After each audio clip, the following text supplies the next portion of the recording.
Hi, I'm Michelle Duffy, Editor-in-Chief of American Quilter magazine. We're here at AQS QuiltWeek in Paducah, Kentucky, and with me is McNew of Winfield, Missouri. She's won an honorable mention ribbon in our mid-arm, long-arm machine quilted division, sponsored by Hobbs. Thank you. Okay, Anne, thank you for being here with us today and helping me to speak. I need that. Okay. Well, I'm glad I'm here. Okay, so tell us a little bit about your quilt. Where is the design from? Is it a pattern or an original? It's an original design.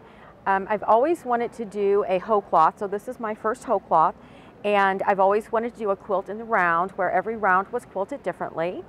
So I looked at different quilts that I had done for some of my friends, and I pretty well dedicated each round to a different friend in the type of quilting that they always had me do on their quilts. So for instance, I have one friend that really likes the modern, so I did more of the spirograph on the modern. I have friends that really like the feathers, so I did a lot more for them in the feathers. And then I have friends that like to do the curved cross hatching, so I had to throw some of that in there. And so that's pretty well how I came up with it, and I just started in the center and I did a circle and a square and a circle and a circle, and it just kept growing from there.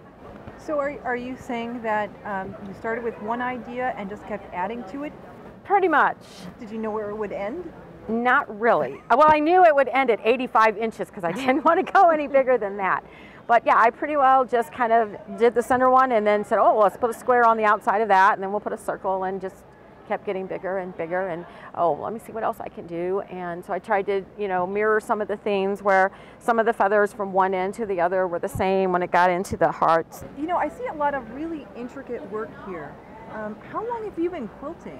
I have been a long arm quilter for about 8 years now, but my grandmother taught me to quilt, to do piecing and do hand quilting when I was a child, so I've been quilting for a few years. But long arming for about 8 years now. Wow, well, that's not a very long time.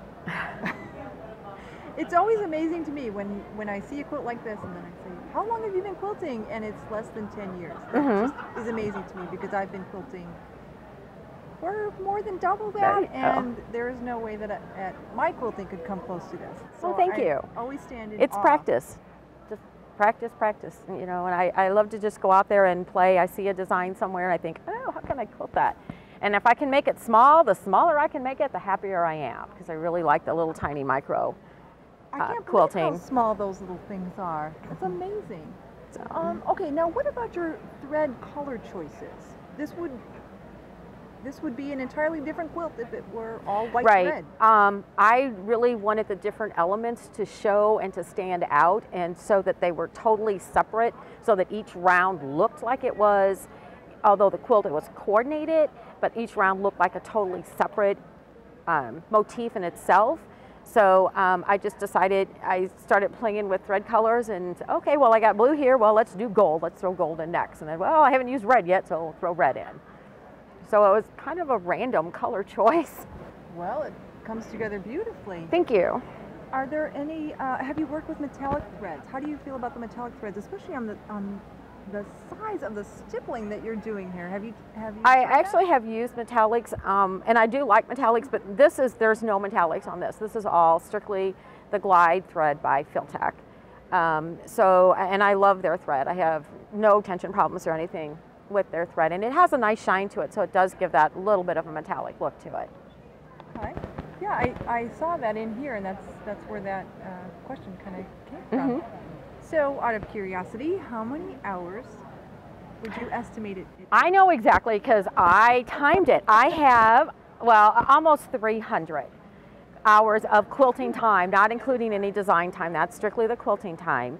It's all totally hand guided. I don't have a computerized machine. I have a Gamel, and so I decided it's time to start tracking how long I spend actually working on a quilt, and this one was almost 300. So what do you plan to do with this quilt? I have absolutely no clue. It will never be on a bed because my dogs will like to lay on it, and that's not happening. And so I think it's probably just going to hang on the wall. Well, I think. That's, you know what? I think it would look great on my On your wall? Yes, I do. Okay. Well, Anne, thank you so much. Well, thank for, you. coming out to Paducah Quilt Week, and we thank you for tuning in, and we'll see you again next time at AQS Quilt Week.